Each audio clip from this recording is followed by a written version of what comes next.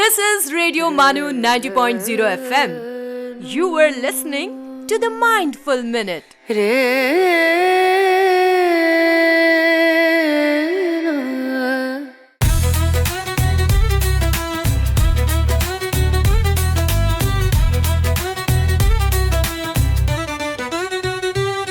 For sales, marketing and brand promotions, write to us on Radio Manu at manu.edu.in.